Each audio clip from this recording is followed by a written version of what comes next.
Dirty Moderates, my guest today needs no introduction. We're thrilled actually to have former Congressman Adam Kinzinger on the program. Adam, welcome, Congressman. Welcome to the podcast. Adam's just fine because it's such a Adam is a powerful yeah. name. Okay, great. Yeah, it is. We are the first men. That's right. I'm excited to have you on for so many reasons. One of the things that I was eager to get you on about, all as we've been going back and forth through this crazy world, as all of us have, that we're living in, is, I created this podcast because I'm politically homeless. Mm-hmm. You and I are not exactly the same age, but I think same generation. I was raised as a Democrat in a Democratic family, and I became a disillusioned Democrat for different reasons, obviously, than you became a disillusioned Republican. But we both really, really feel like we are unmoored a little bit, and we're concerned about democracy, and we care a lot about the same issues. And actually, if the Republican Party had largely been Adam Kinzinger type of Republicans, I probably would have been more of a Republican anyway, because I think I share a lot of your conservative principles because I'm such a hybrid. Which takes us to, before we get any further, your amazing new book, folks. There are a lot of political books out, and I'm a geek of them, but I want to really, really plug it. Not that you need it, because it's a New York Times bestseller, Renegade, Defending Democracy and Liberty in Our Divided Country. And so congrats on that. But to start off, I want to start with something in the book that really stood out to me. It's on page 190. Okay. And this is right on the night of the 2016 election. You're going to go to, I think it's Grundy County, to the GOP headquarters, was it? To watch the returns. You're obviously, as you put it, a pariah, sort of, because you don't want to, you didn't back Trump, which means you're normal. But anyway, this is a very interesting exchange. On page 190, and I'll just read it. You say, finally, I saw an elderly woman named Betty, who had always been a supporter. My encounter with her went something like this. Hi, Betty. How are you? You say. If he loses, she said angrily, it's your fault. I had had enough, you say. Oh, you think it would be me and not the fact that he's a racist idiot? Not funny, but it's funny. She snapped back with something about how Trump is not a racist and neither is supporters. Betty, you say, you're way smarter than this. This she likely felt as an insult, and I wouldn't blame her. Then out of the corner of my eye, I saw Betty's husband approach. Okay, guys, okay, this is over now. Having discovered I was persona non grata, you continue to write, I left to watch the returns at home. I thought I knew what was going to happen in the election and what would happen to me in the coming months. Trump would lose, the fever would be broken, America would begin to heal. Oh, how little I knew. Ooh. Great stuff. I love their name is Betty too. Yeah. But this I think is good because I also just wanted your book tells so much about your kind of political coming of age. But this right here, it's like you were part of an organization, right? The party of Abe Lincoln. Okay. You're from Bloomington, Illinois. You're from the land of Lincoln, right? Bloomington, Indiana. Bloomington, Illinois has the McLean Museum of History, which weirdly I've heard of because Abe Lincoln was an attorney there, right? So in this state, you're rooted in it. And here you are in 2016, 6 years after you're elected, right? You're elected in 2010. And all of a sudden, it's like monsters do on Maple Street in Twilight Zone. And everybody saw that episode. Yeah. It's like, and you're like, what the hell is going on? Yeah. And just if he loses, it's your fault. And I know you talk about the Tea Party and the sort of ragged edges and ragged and jagged edges of the Republican Party that was changing the face of it. But now you're at this breaking point. So I wanted to start there because you realize that the fever isn't going to break. I mean, you're running a very high fever. You're in the hospital. Yeah, I mean, look, and I'm glad you brought that up. You're actually the first one to notice that. That was really, for me, the defining moment. And I guess the reason it was so crystal clear of all the interactions, in politics you have with people every day, right? Why this one stick out? It's because she was an older lady, normal, right? Yeah. In my mind, I thought we were all going to show up at this. It was at the Elks Club, actually, which is a nice little small town place. But Grundy, I'm sorry, Grundy is not Bloomington? No, Grundy is actually Morris, Illinois. It's about an hour north. Okay. Yep. And so I go into the party and I'm like, assuming, again, somebody like Betty would actually, I'm still assuming she'd probably be with me when it came to the way she thought of Donald Trump. Like maybe she voted for Trump, fine, a bunch of people held their nose and voted for him.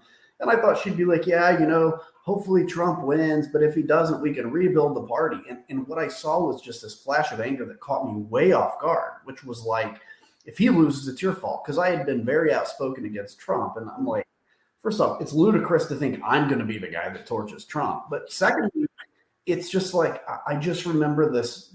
I think the reason I reacted so angrily at her was it just caught me so off guard. It was outside of anything I expected. And so when I left that party, my assumption, I think all of our assumptions still was that he was going to lose that night, and then, whatever, people would be like, yeah, we should have had somebody better. And that was the beginning of really kind of a long, slow divorce for me, because I realized that I either have to be like Betty and just, put everything aside and believe that this guy's the greatest thing ever, or I've got to hold true to what I believe. But that was such a clear and concise moment to me of when I realized, like, okay, this party, because it's not the crazy table at the Lincoln Day dinner. This was Betty, like the scion of, Republican politics, and what to that point was a fairly moderate county. It was gone now. Right. Yeah. I mean, I think, and I started with it because I think you can draw a straight line from that to Trump, Yeah. I mean, your book does something else, which is completely, fits well with your political story. You trace back and you mention a lot of the history. You think about the Republican Party and even the 70s. You think about Nixon, who was for ERA.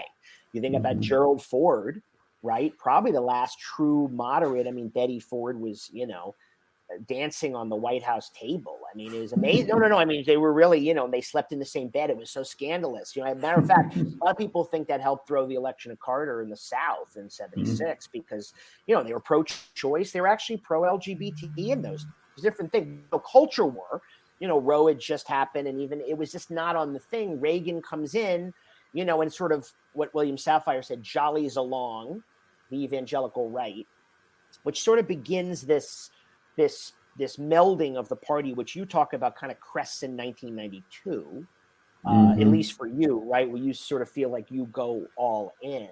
And I think it's very interesting because one of the things I've always hated about the Democrats and the left, is everyone gets in their bubble and, and even listen, years ago, and this is relevant here. Oh, Bob Dole's the devil. Mitt Romney's the devil. John McCain, they literally, everybody's a racist. Everybody's a horrible person. If you're not a liberal, you're a creep. And as I say to so many of my liberal friends who are still very liberal, when the real devil came, you cried. It was over because you had done this again and again. And I maintain, although sadly Trump will be the nominee, if Nikki Haley or Christie, and boy, I wish either of them would be the nominee, the media would turn them into just, I really believe, right-wing, far right-wing, malignant lunatics, even though they're not. You know what I mean? So because there is, Trump has made us all kind of get into this weird, uncomfortable place, but we share a tent now, maybe a foxhole. Not so much you and me, because we're probably closer politically, but, all of a sudden now, if you're never Trump, every liberal likes you until you say, hey, actually, I think tax cuts are a good idea. Then you're bad. But it's that kind of thing. And so it's interesting to think, though, back to 1992. That was my first vote.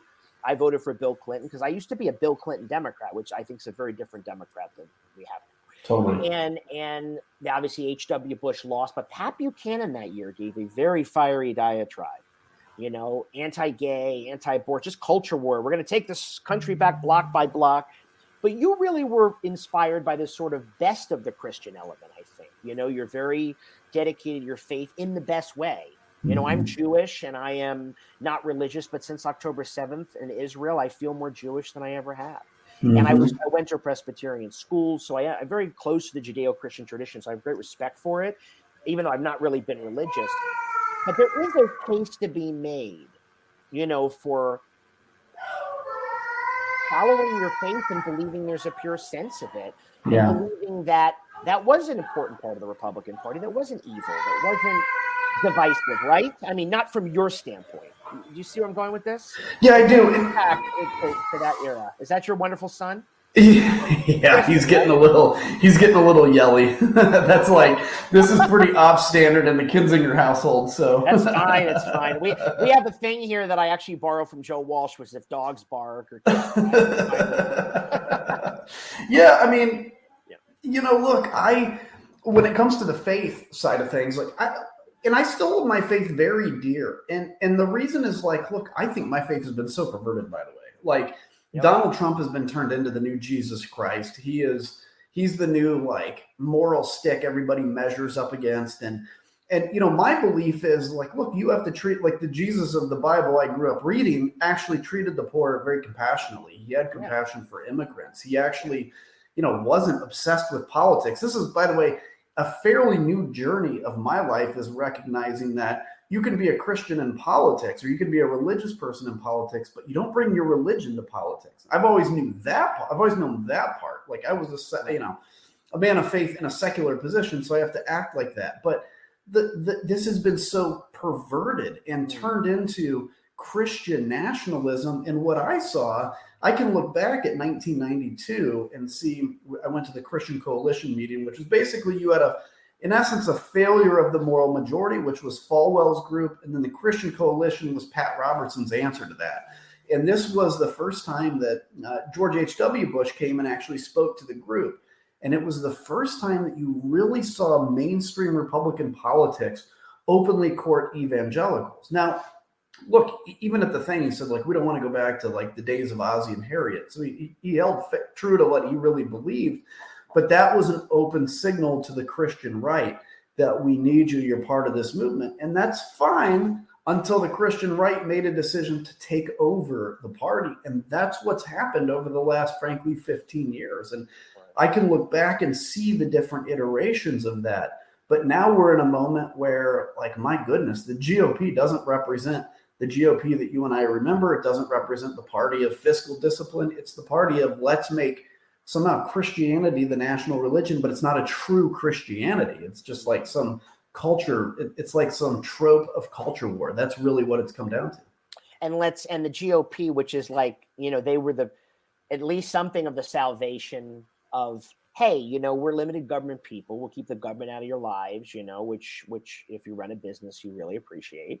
And hey, get out of my personal life, but this, right. Again, the entrance of, what you might call Christian nationalism, and the melding of that with kind of Tea Party rage and all that, now cresting, I think, with really just Trumpism, which, Ron DeSantis is trying to do the tribute band version of, or whatever this is, of like, oh, well, now I'm mad at Disney, so we're going to weaponize the state against the private marketplace. When look, the being in bed with Russia, the hating of the FBI, the defaming of the Justice Department, all these Republican conservative shibboleths, these rites of passage to see happen 5, 6 years, 7 years ago.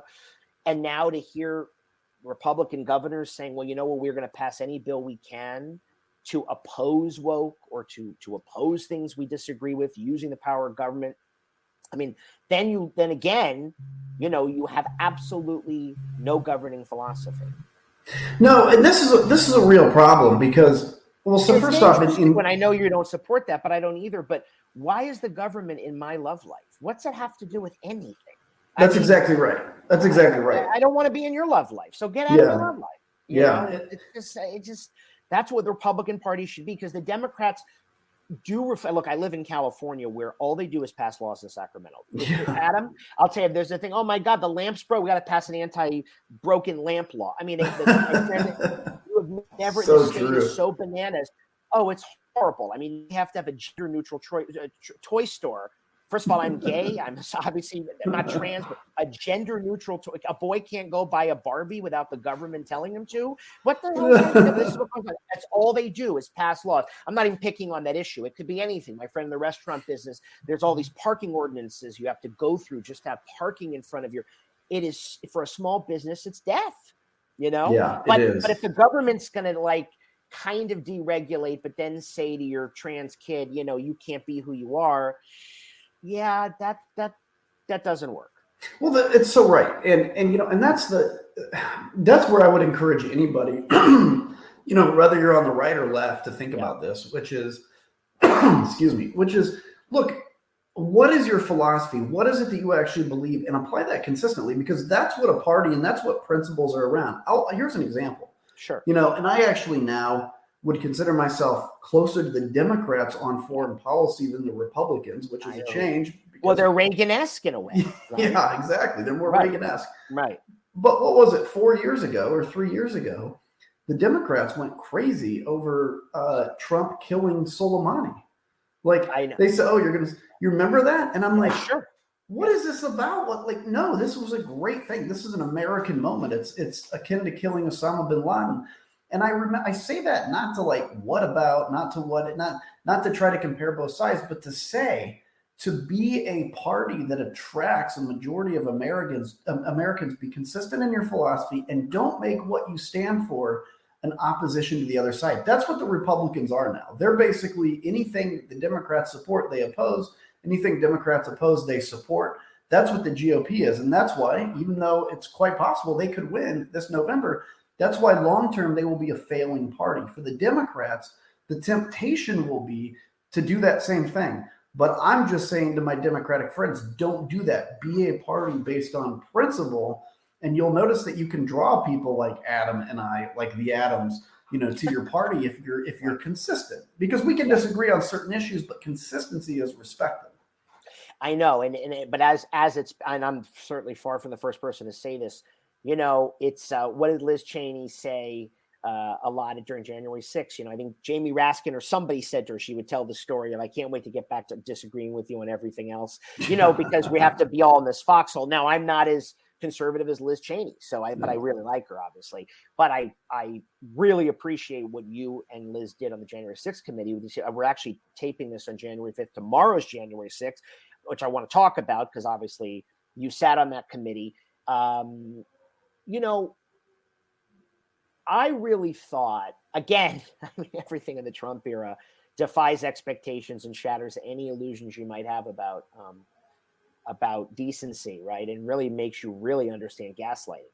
I really thought we all watched that with our eyes. We all saw it. We know the cops that were killed. We heard the testimony. And we still have, 30, 40% of that party or people that, and I don't know the exact number, that either don't think it happened or downplay it. But then you've got a lot of people who are apathetic somewhere in the middle and on the left that, they hated it, but they're mad at something else. And so that this was such a dark day. And we are 3-year anniversary tomorrow. I know it was a calling for you to sort of end up and sit on that committee. Almost 3 years in, what's your January 6th feeling? Yeah.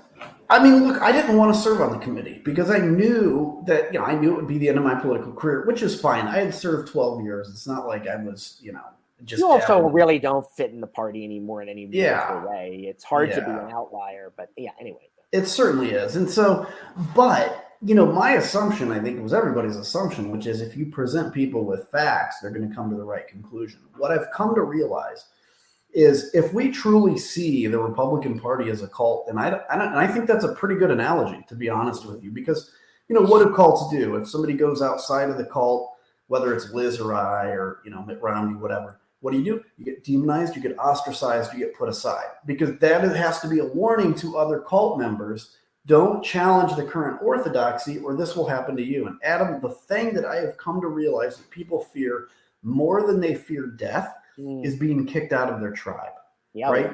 By nature, we are tribal people. That's how evolutionarily we learn to survive. You have to rely on the people around you to survive. Evolutionarily, if you were kicked out of the tribe, you would be dead probably within a couple of days. And so we're hardwired to have to belong. We're hardwired to have to be in the group. We're hardwired to have to belong to the tribe. And so on January 6th, I think if you put 80% of the people, of the 30 to 40% that still, quote unquote, believe January 6th was an inside job or whatever, on CIA truth serum, they would tell you they know exactly what it was. The problem is it has become a tattoo of tribal affiliation. And so if it just takes a little lie to say, yeah, I believe it was an inside job, or I believe Ray Epps did it, or I believe they are heroes, or I believe the January 6th are political prisoners.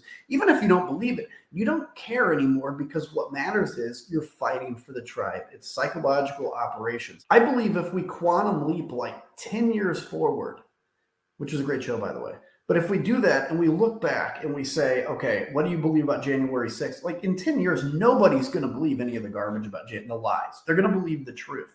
But right now, that tribal tattoo is it was an inside job or whatever. So let's not get discouraged about that. Let's understand that that's what's driving this, and know that the number one goal, the only way to overcome this, is not with more facts, though we need to keep getting facts out there. I don't mean to denigrate that. It's with defeating the insurrectionists in November. And that means people like Adam Epstein and I have to belong to a party that maybe we don't always belong to, because we have to defeat the insurrectionists. Absolutely. Listen, I have two things. I have a lot of admiration for Joe Biden. You know, I mean, as someone who came, my grandfather was a delegate to Adlai Stevenson in '56. Wow. He ran Hubert Humphrey's Florida campaign. He was a prominent judge in Florida. I worked for Bob Graham in the Senate. So, you know, I don't know Joe Biden, but I mean, I have a certain amount of respect for what he represents. I'm with you. I applaud you for voting for infrastructure, for the CHIPS Act. These were good things. You know, of course, the Republican Party helped write the CHIPS Act and then opposed it because we own the libs on everything, even though it isn't good being liberal. It's just called reinventing manufacturing, with the most important thing we can do. But obviously he is too old. Mm-hmm. And these are the challenges I think I wrestle with. So I'm asking you, you know, and the anti-Semitism of the left has always been there. It's always been a problem. Even when I was a Democrat, I've never been a left-wing person. It is not new. It's come out, and you know the way that I'm referring to your tribal analysis. Mm-hmm. So many Democrats are having a hard time. Not because Joe Biden's been great, but to see how much of the base of their party they didn't realize does not believe Israel should either exist or should get money, or in all variations, and how anti-Semitism is okay because it's viewed as whiteness. This is a burbling up of what could be the future. Again, the squad isn't the party now, but they haven't really been condemned. I remember Rashida Tlaib got censored, but they all should be condemned. Okay, I left the Democratic Party over them because the Democrats can't run a campaign calling every Republican a bigot and a Nazi when their house is this dirty. And this is a tribal problem. But I'm saying all of this to say that I'm so uncomfortable by it. But I can't vote for Donald Trump. I can't empower the Republicans for all the reasons that, you know, not only that you've outlined, but that you've had to experience and fight against. And, you know, and by all nature, you really are a traditional conservative. You're a moderate, but you're a conservative in the old sense. And we need a center-right conservative alternative to the Democrats. We need a healthy Democratic Party. They're imperfect, but they're not trying to overthrow the government. But now we have that and an authoritarian cult. We need a center-right conservative party, a center-left Democratic Party. I think both parties should reject the extremes. And I think that's the challenge for us as a democracy, not just beating Trumpism, but trying to reclaim a partisan discourse that is not, as you say, entirely tribal, but also not everyone you disagree with is your enemy. That's right. You know, and I say that back to the beginning. I promise I'll let you answer. But like, if I had met you in the 2001, you weren't my enemy just because you might have been a very devout Christian from the Midwest who was more conservative than, you know, you're not my enemy. Right. You were automatically a racist. I mean, you know, it's like, I'm not that person. So we have to get rid of that thinking too, because that is poisoning the well. And everything just becomes a push and pull, right? One group goes, the other group reacts. It's all this chain reaction stuff. Anyway.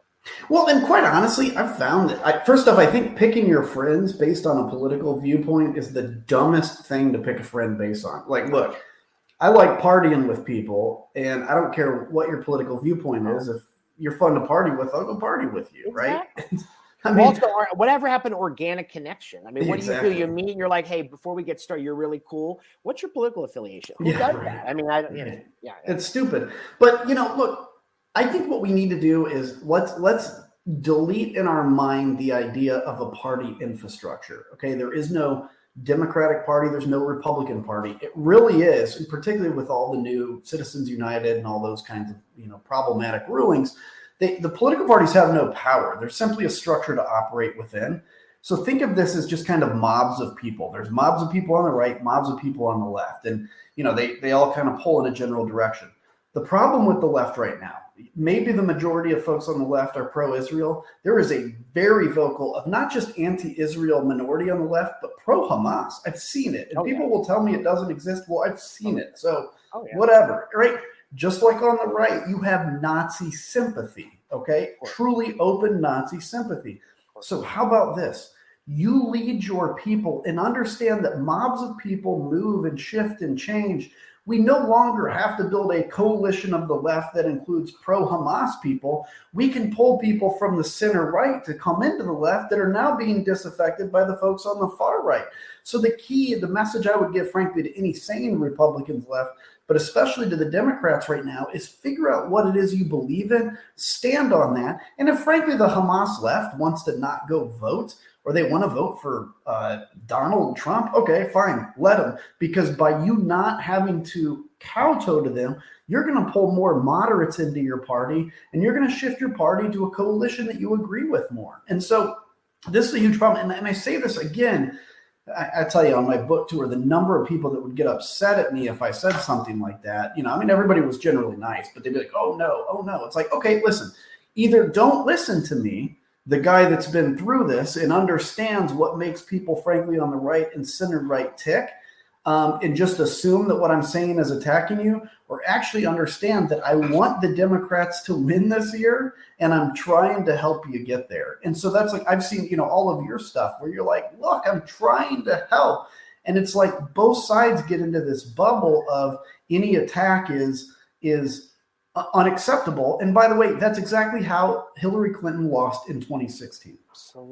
Absolutely. And by the way, the thing I always say, and feel free to use it, not that it's a quote per se, but it's like, just because there's an asymmetry that the right, in their manifestations of Christian nationalism, insurrection support, being traitors, loving Russia, just because all those things threaten democracy doesn't mean that there aren't illiberal forces on the left, which, given enough sunlight, will grow and prosper, and if they're not disinfected, you know what I mean? So again, saw that 30 years ago, the Republican Party was not controlled by lunatics. And one day, if a youthful, again, maybe this won't happen because ex-Vietnam protesters and hippies didn't necessarily take over the Democratic Party, but this might be a different generation, a different way of looking at things. And this whole anti-colonial DEI stuff that I think is very, very real has to be addressed. I have an essay coming out today about it, that, left-wing diversity has betrayed the Jews.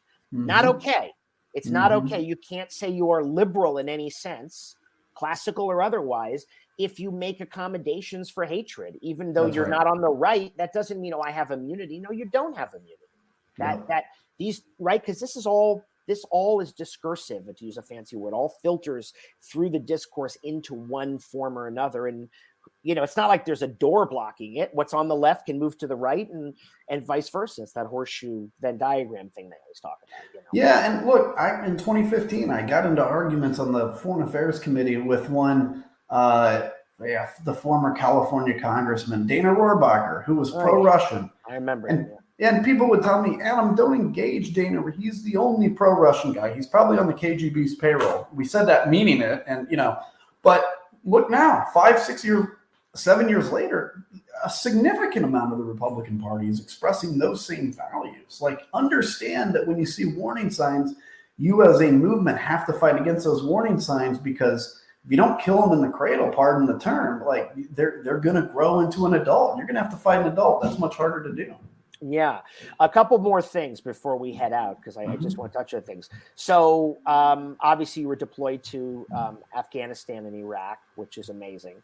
You obviously, for those that don't know, Adam served from 2011 to 2023, 2 different districts, right? The 11th and the 16th, largely moderate districts, right? Which kind of gave you a good perspective, I think, to what was going on. And you write about in the book, do you think that the when you talk about the Tea Party and what you were seeing going on around you and the sort of racial attacks on Obama and the sort of extremism of Sarah Palin, this is what, 5-6 years before Trump. Do you think you were having an awakening then and were a bit in denial? Or do you think that you were like, well, this is an extreme faction and this too shall pass? I think I didn't quite have an awakening in the campaign, I would say, but literally immediately after winning it. Because right after winning the campaign, we were in this transition period before we were sworn in, where you go to DC and you go through all the orientations and stuff. And I remember getting the Tea Party doxed all of the freshman congressmen so that people could call and tell us to go to, this certain orientation they were throwing. And within a couple months after being sworn in, I voted. We had some budget bill with 500 amendments, and I voted against stupid amendments. There'd be ones like cut $5,000 from the White House lighting bill, right? And I would vote no. And so deficit reduction. You guys are really bringing it down. Yeah, exactly. And so that turned into Adam Kinzinger as the least likely Republican to cut spending, which turned into a war in early 2011 between me and the Tea Party. So very quickly, I realized that this was not a serious governing movement and that there were real problems here. And I think looking back now, it's more crystal clear than it probably was when you're in the forest looking at the trees. Right. And, you have now stepped away from politics, at least for the moment. You're on CNN, which is great. Again, the book is so good just because I think it gives people an insight into you. It's not just an intellectual defense of democracy. We really learn who Adam Kinzinger is. And being politically homeless is hard because you don't have a home. I understand. I'm not running for elective office, but you have been. I mean, you would be in I would think in a blue state, probably like Illinois, a great Republican governor. Or no, I really mean that, because what we have to do is to save the party, we need people to be in it, right? That's that's what I was saying about Christie and Haley, is that if in any event they were there, not only would I vote for them, if you really believe you need to have two parties, then that would be a way. Whether you like everything about them, it's irrelevant. But I'm saying you're clear all the way. Everybody knows where you stand. You're a profile in courage. Will you go back into politics? I doubt you'd go back into the House, but you would have a future if the party in that blue state, the Republican Party, would nominate you. I think you would win statewide. California, probably not, because anything with an R, they'd rather pay 90% of all their income in taxes than vote for the Republican and not deal with homelessness. Okay, but anyway, but I think there are purple states, that you could have a great future in, and I would hope you'd run, because I think that's the thing. As a Republican, I'm being bossy, but I think we need it. We need it because you run as a Democrat, yes, but it's okay. So again, here we are with this lopsided seesaw, Yeah. I mean, look, I'm certainly open to it. My energy's come back from where it was at the beginning of the last year, and just gotten beleaguered on the committee and everything. I'd certainly be open to it. And, the problem is the GOP in general has got to start thinking strategically. Democrats actually do this really well, where they have extreme candidates that can't win, and they usually defeat them in primaries. The Republicans don't do that, right? If the Republicans were smart, they'd put Nikki Haley or Chris Christie as the candidate, because there's no way they could lose the presidency then. No. So I certainly would say, I am keeping open getting back involved in politics again. It probably won't be in the next year or two. We'll see where the party goes, but the itch is coming back a little bit. So we'll see what happens. And I also recognize that, this isn't something I can sit out for the next 10 years and then intend to come back into politics. It's basically kind of in the next few years, or, go on with something in life, and we'll see where that goes. Okay. And finally, what do you think you're going to do in this year in terms of supporting democracy? I mean, you're formally going to endorse Joe Biden and campaign for Democrats? Yeah, I mean, we'll see how this primary goes. I think it would take a massive black swan event for it to be anything but Donald Trump. So my intention, if it's Trump against Biden, would be to not just support Biden, but to campaign for him, because I think so much is on the line here. And look, there's quite a bit I disagree with Joe Biden on, but all that stuff we argued for the last 100 years, and we'll argue for the next 100 years, as long as our democracy can survive. So that would be my intention. And I think just as importantly, to ensure that the Republicans don't maintain control of the House of Representatives. Because, look, I mean, and it kills me because there's a lot of policies I like. But again, this country can afford, what I consider some bad policies, although I don't think Joe Biden's been that bad. But what we can't afford is another Donald Trump term, because I don't see how we come back from that. And I'm not a naysayer or a doomsdayer, but I do look at another Donald Trump term and say, I'm not sure we can survive that. And I mean it. And that's a scary thought. Yeah, it really is. Well, listen, that's why you started Country First, which we should note. What's the website for that? Tell everybody. Yeah, that's country, the number 1ST. So country1st.com. And we're actually going to be playing pretty hard against a lot of crazy Republicans and even some crazy Democrats. We're just trying to drag people back to the middle and give the middle a voice again. Yeah, and thanks for doing that. And we I think it's depressing to hear what you say at the end here about is this the end of the American experiment? I think everybody questions that, and I think it's not hyperbole anymore. It's a real concern. So I am in the trenches with you. I'm deeply uncomfortable with my choices. I think Trump versus Biden are terrible choices in a country of more than 20 million people. I know people say, well, perfect's not on the menu. I said, I know, but the menu also doesn't have to have two things. You go to a restaurant, there's not two choices. It's like old beef, crappy chicken. Which one do you want? Right. It's like, what would you like? A steak or chicken? Right. Exactly. Or that line in Airplane. Oh, that's right. Add the lasagna. That's my favorite. That line. But I do know the importance of the fight, and I really think you've been a leader in it. And I think the country owes you a real debt of gratitude, not just for your service to the country, but for all that you've done and the way you've spoken out. You are country over party. And that's what we should all be always. Even in less perilous times. Folks, this Adam Kinzinger. It has been an honor to talk to you, to have you here. And I'd love to have you back later in the season. Yeah, for sure. We'll see where we are. And, hopefully we're our plane, our aircraft is at a comfortable cruising altitude. I don't know. There's a lot of turbulence ahead. I know you're a pilot. So That's right. But hopefully we don't lose all our engines. Amen. Thanks, brother. Amen. All right. Great to see you, Adam. Folks, this has been another episode of Dirty Moderate. Stay safe, stay dirty, and of course, stay moderate.